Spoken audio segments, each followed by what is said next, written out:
que nós estamos vivendo hoje é que o homem deixou de ser o centro do mundo. É uma tristeza que os governos, inclusive, deixem a geografia um pouco marginalizada. Mas o grande problema é porque o poder é monolítico e o conhecimento é frágil.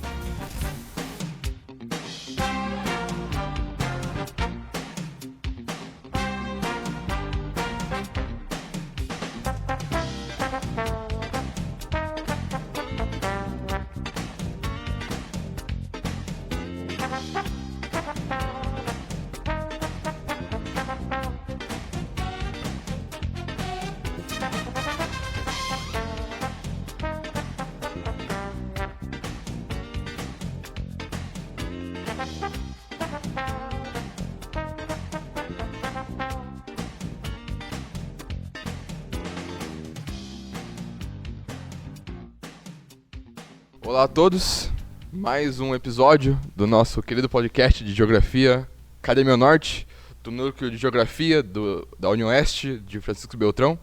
Eu sou Gustavo Galardo, graduando do segundo ano de Geografia Bacharel. Bom dia, pessoal. Eu me chamo Fabiola, já estive aqui uma vez e eu sou aluna do primeiro ano do Bacharel. E hoje nós vamos entrevistar a prof. Harumi, né? Professora de Hidrofluvimetria, participante do grupo de estudos NEPA da faculdade. Tudo bem, professora?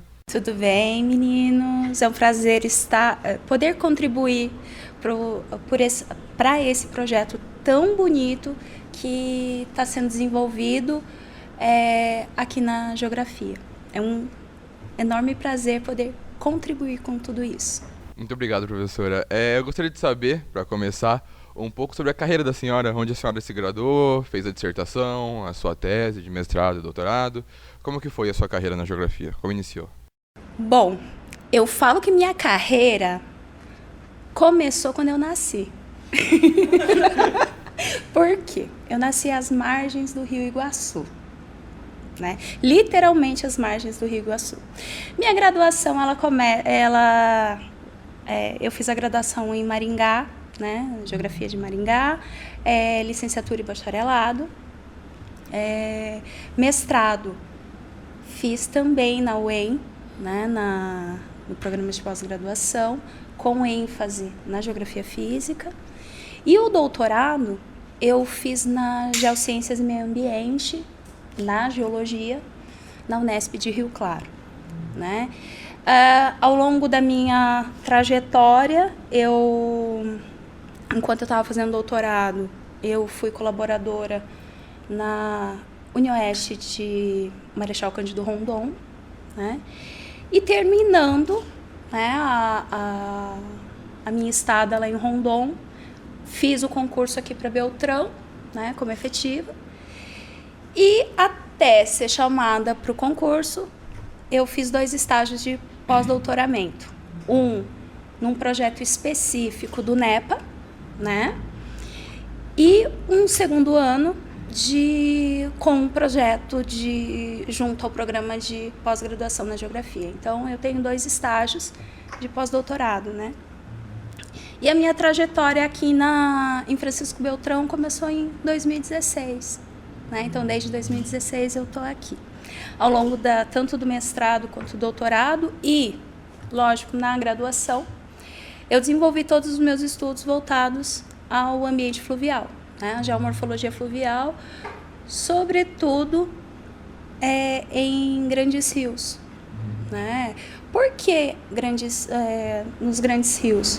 Querendo ou não, o meu quintal de casa, né? O quintal de casa de Maringá é o Rio Paraná, né? Então, meus estudos de iniciação científica, mestrado e doutorado tem a ver com esses grandes rios, né?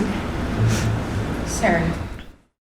Prof, então, sendo especialista em grandes rios, queria saber a importância de estudar esse tema dentro da geografia. Então, Fabiola, antes de falar sobre os grandes rios, eu acho que é importante eu falar o porquê estudar rios, né, dentro da geografia. Querendo ou não, a história da humanidade está ligada, as áreas de planície de inundação, as áreas dos grandes cursos fluviais, as grandes sociedades, né, elas se desenvolveram, e aqui nós, em Francisco Beltrão, a própria colonização se deu ao longo, né, do Rio Marrecas. E esses rios são fontes de quê? Fontes de sobrevivência, fontes de irrigação, fontes de produção de energia elétrica. Se não fosse, né, essa situação, como que nós estaríamos hoje? Como que esse ar-condicionado estaria ligado? Sim. Lógico que temos energia solar, mas o que nos mantém, principalmente no nosso país, é o quê? A energia hidroelétrica, né? E, além de tudo, toda essa questão da própria industrialização do Brasil, né? E, querendo ou não, os rios são os elementos mais sensíveis que a gente tem na paisagem. Então, por que rios são importantes para a geografia? Primeiro, se ele é um elemento da paisagem é um dos objetos geográficos, né? Então, qualquer alteração nessa paisagem, seja de ordem tectônica, estrutural, climática, antrópica, qualquer modificação, o primeiro elemento físico que vai responder é quem? São os rios. Né? Então, a partir dessa sensibilidade dos rios, qualquer alteração que você vai fazer numa bacia hidrográfica, ele vai responder. Né? Então, a importância dele para a geografia é que, a partir dele, nós conseguimos visualizar problemas, mas também tentar mitigá-los. Né? E o porquê os grandes rios? Né? Vamos analisar sobre a ótica do Brasil. Né? O Brasil possui 12% do total dos recursos hídricos disponíveis no planeta. Sim. No Brasil, nós temos de todos esses recursos hídricos, nós temos 12 unidades hidrográficas, sendo elas, eu vou chamar a atenção para algumas principais. Paraná, lógico, eu vou puxar a sardinha. Eu imaginei. Paraná, Mas que justo. Amazônica, região amazônica, a região de São Francisco. Eu vou chamar essas três que eu tive um contato um pouquinho maior. Ao longo dessa trajetória, um pouquinho da trajetória que eu falei, eu trabalhei com essas bacias. Né? A partir de que análise? A análise de impactos causados por obras de engenharia, sobretudo hidrelétricas, a construção das hidrelétricas. Então, assim, desde lá da minha graduação, eu venho acompanhando o impacto da última usina hidrelétrica ali no Rio Paraná, que é a Porto Primavera, né? Ou Porto Primavera é chamada popularmente, mas é a usina Engenheiro Sérgio Mota. Eu acompanhei as transformações na morfologia do canal, nas velocidades, na vazão, na composição hidrossedimentar. Então, toda essa dinâmica provocada por alterações das barragens. E tive a oportunidade, lógico, de fazer alguns estudos relacionados ao Rio São Francisco, que também tem toda uma história, né, para o Brasil, e algumas pesquisas relacionadas ao Rio Madeira, que faz parte do rio, da parte da bacia amazônica. Né?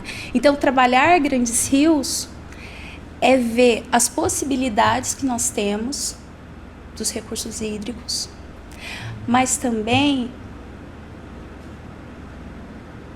observar os impactos deles. Principalmente, nós precisamos de energia e os nossos rios são praticamente todos de planalto e com potenciais hidroenergéticos. A gente precisa estudá-los para tentar minimizar esses impactos, principalmente para o ambiente, né? Uma pergunta sobre esses rios. Na minha infância eu viajava para um lugar chamado Panorama, interior de São Paulo. Se eu não me engano, lá é o Rio Paraná, se eu não me engano, que é a divisa de Mato Grosso do Sul com São Paulo. E lá tem uma represa. E eu sempre pensei, porque lá tem algumas praias que são artificiais, né, que eles tiram a areia do fundo do rio. E eu queria saber se essa retirada de material, porque eu imagino, pelo menos na minha cabeça, que eu estudo um pouco de geomorfologia fluvial também, que quando você coloca a represa, a carga ali que vai indo, os mini grãos que vão junto com o rio, ficam parados na represa, né? Então, tem algum modo que eles usam para não abalar a represa, esse material? Ou, tipo, ele vai acabar atrapalhando antes da represa ou depois da represa? A falta desse material que fica parado é muito grande depois da represa? Se isso abala o formato do rio, a velocidade do rio, a quantidade de água que passa ali da represa, se acaba ajudando por ter a represa, por ter a energia ali, se é bom demais ou se é ruim demais, se atrapalha o ser humano, se não atrapalha o ser humano, se é bom demais, qual que é a porcentagem de bom e de ruim que se fazer uma represa no rio? Então, eu vou utilizar o exemplo de Porto Primavera e esse acompanhamento. O que a gente percebe? Né? Vamos pensar assim. Os rios, a gente tem alguns ambientes, né? Um rio normal, sem nenhuma modificação, né?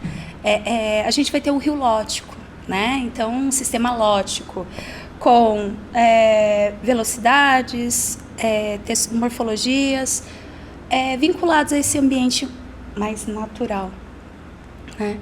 Com o represamento, esse sistema lótico, ele passa a ser lêntico. Então, o que a gente vai ter? Num ambiente natural, quando a gente vê um rio, o que chama a atenção? Não é aquela coloração da água, um rio barrento. Com a formação do reservatório, você mesmo falou, as partículas, elas ficam paradas. Para que ocorra o transporte do sedimento, eu preciso de velocidade. Minimizando a velocidade dessa água, o que vai acontecer? As partículas, lembra lá da pedologia? As partículas, elas começam a decantar, né? Então, quanto menos velocidade, a gente vai ter mais decantação. E com o processo do represamento, até mesmo as partículas finas, elas não vão adentrar a jusante desses reservatórios, né? E o que começa a acontecer? Uma das primeiras coisas que a gente começa a observar é a coloração da água. Então, a água que está vindo, ela não é mais barrenta. Ela começa a diminuir a coloração, chegando muitas vezes a uma transparência total. Isso é ruim porque eu não tenho mais partículas finas. Vai acarretar processos ecológicos, né? Então, se eu não tenho material fino, eu vou usar o exemplo de um organismo que fica junto ao substrato do fundo do rio. A oligoqueta. A oligoqueta é uma minhoquinha, tá? A oligoqueta, ela precisa de alguns tamanhos de partículas para elas desenvolverem. Com o processo de represamento de Porto Primavera, já não vinha mais material fino. O rio, o que ele começa a ter? Eu não tenho mais material disponível, ele começa a se tornar um rio mais erosivo. Ele muitas vezes ganha velocidade e o próprio material que tem no fundo, com essa velocidade um pouquinho maior, ela começa a fazer o quê? A ser transportada. O que nós temos observado ao longo dos anos? A região de Guaíra, Porto Primavera, fica mais ou menos 220 quilômetros do reservatório de Itaipu. quase na boca do reservatório de Itaipu, a gente tem um acúmulo de sedimento muito grande, enormes barras arenosas ali. E isso provocado por quê? Pelo transporte desse sedimento. Aí voltando, se eu não tenho aporte mais sedimento, o próprio sistema vai se reorganizar, reajustar, né? Então a gente vai ter problemas de ordem geomorfológico ao longo de alguns anos, problemas vinculados à ordem ecológica e também social. Porque o peixe que o tiozinho pescava não vai ter mais. Ou ele vai ter que descer mais para gastar mais combustível para pescar, e muitas vezes ele não vai encontrar mais isso. Da mesma forma que as próprias mineradoras de areia. Então a gente tem acompanhado mudanças também na exploração de areia, porque o tamanho da partícula vem sendo modificado. Interessante, professor. Vou perguntar. E sabendo que podem acontecer esses desastres, né, em alguns locais, dependendo da agressão que sofre, e as pessoas elas não se importam com isso. Vou ser bem direta, assim, não tem por exemplo, no caso de usinas, né, tem todo um estudo ali, engenheiros e tudo mais, mas pode causar algum desequilíbrio ali e tudo mais futuramente, né? Por enquanto está servindo tudo legal, e futuramente, assim, esses desastres. Obras seriam mal feitas, mas assim, que não é que vão ser, por enquanto, assim, vai tapando um buraco e futuramente pode agregar um problema bem maior, assim. Sim, então vamos lá. Eu vou usar o exemplo de uma alteração numa bacia hidrográfica, né? Na geomorfologia a gente estuda até um dos princípios, né, das teorias geomorfológicas, que qualquer alteração no sistema vai afetar ao longo do tempo a paisagem. Sim. Né? Então vamos supor, se por acaso a gente tem uma instalação da barragem, a bacia toda vai ser afetada, porque o nível de base local, ele vai subir, né? E aí aqueles canaizinhos de primeira ordem, sabe a sanguinha do tiozinho, da fazenda do tiozinho? Some. Será que some mesmo? Não. Ela vai fazer o quê? Ela vai... de certa forma, ela não vai ter mais uso. Então, para que ela vai estar funcionando? Então, a gente vai começar a perceber o quê? Entre aspas, o assoreamento dessas sanguinhas, desses canaizinhos de primeira ordem. Não vai ter funcionamento. Então, né, vai ocorrer alguns problemas nessa ordem. Da mesma forma que o rebaixamento do nível de base. E aí, nesse rebaixamento do nível de base, vai fazer, com o tempo, o que vai precisar? O nível de base vai precisar voltar ao nível normal. Sim. Aí, o que ele vai precisar? Ele vai buscar nas vertentes o quê? O material. E com isso, pode gerar, ao longo do tempo, o quê?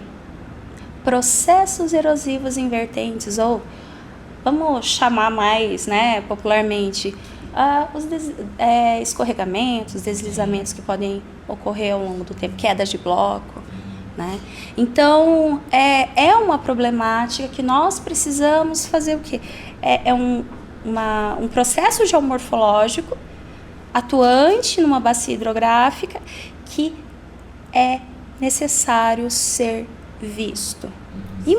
E a gente sabe que em muitas situações não são feitos, né, uma análise a longo prazo. Né? Porque qualquer alteração no sistema não é do dia para a noite que vai ser alterado, mas ao longo de a gente tem até um autor, se eu não me engano, é Pitts, que ele fala o seguinte, que qualquer transformação no ambiente pode ser benéfico ou maléfico para quem? Para o sistema? Não, para nós. Isso. Né? E ele dá a ordem de 5 a 10 anos, de 10 a 15 e de 15 a 30. Então, as modificações ao longo do tempo, essas modificações muito grandes para o sistema. Sistema geomorfológico. Entendi. Então, basicamente, se você não tomar muito cuidado com o que você vai fazer e faz de um modo não ecologicamente correto, né? Não tentando prever algo ou fazer com o mínimo possível de abalo estrutural a longo prazo, você pode... Um exemplo, a gente tem aqui, né, uma bacia hidrográfica, se eu não me engano, no Rio Marrecas, e se você fazer uma comporta ali, você vai fazer o sistema inteiro ser abalado e pode ser irreversível a curto prazo, porque somos seres biológicos com pouca vida, né, com pouco tempo de vida, então enquanto a gente estiver ali vai ser totalmente afetado, né? Tanto que a gente vê muita barragem aí de sedimento, igual a que aconteceu lá, essa última que teve um grande desastre. Assim, foi em São Paulo? Foi aquele que o rio ficou totalmente barrento, com material e também material de ferro que ficou... Ai, agora esqueci. Eu esqueci, mas que a cidade foi totalmente coberta de material. Maria, não. Foi em Minas, tô tentando... Foi em Minas, Brumadinho.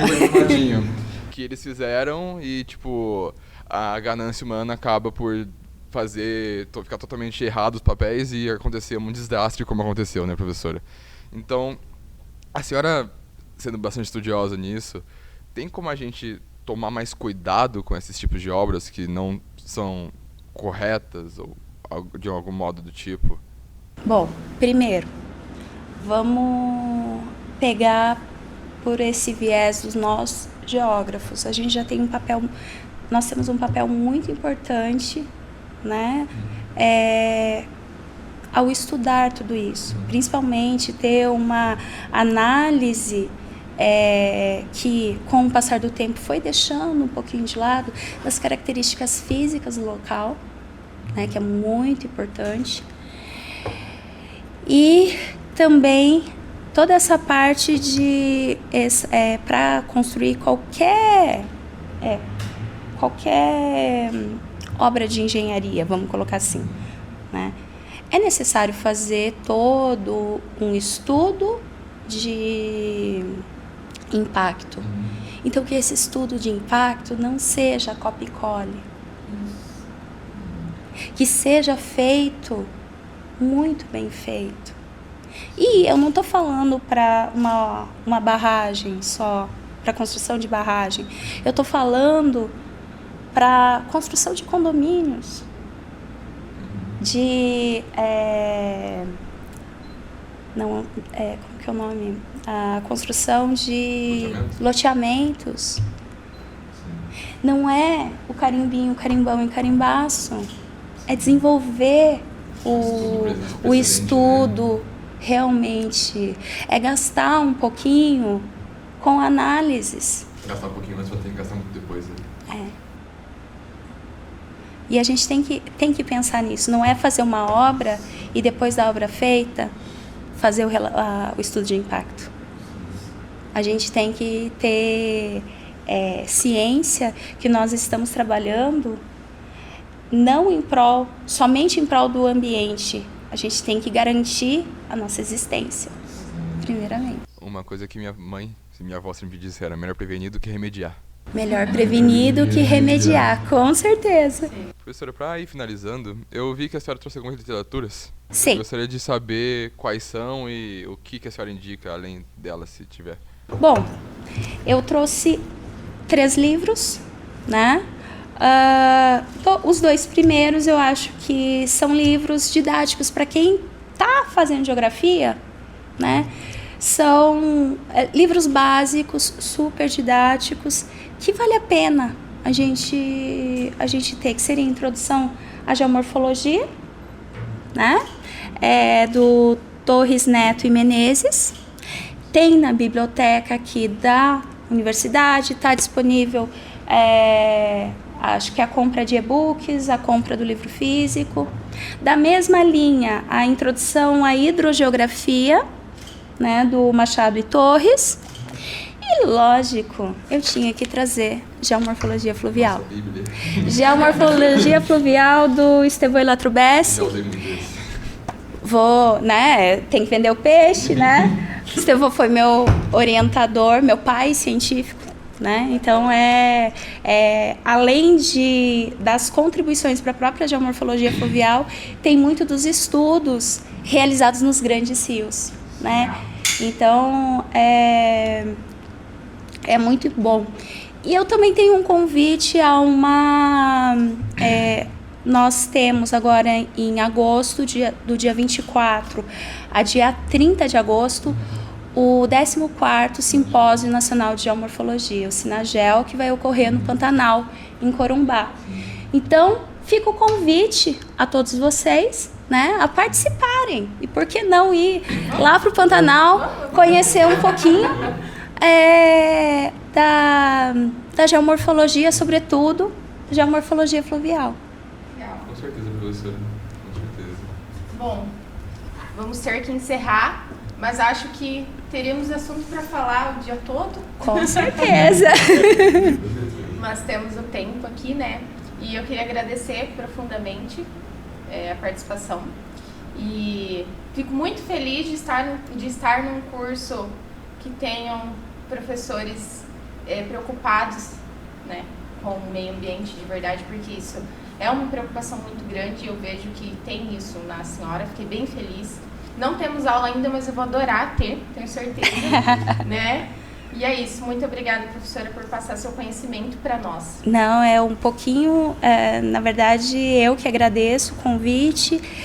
É sempre bom a gente estar compartilhando algumas situações, alguns conhecimentos, só que eu espero ter outras oportunidades para a gente estar mostrando na prática, coletando material, analisando, mostrando o desenvolvimento das pesquisas que nós estamos realizando aqui no sudoeste do Paraná. Então, é isso. Muito obrigado, professora. Obrigado, Fabiola. Obrigado, gente. Cuidem dos rios. Até mais. Tchau.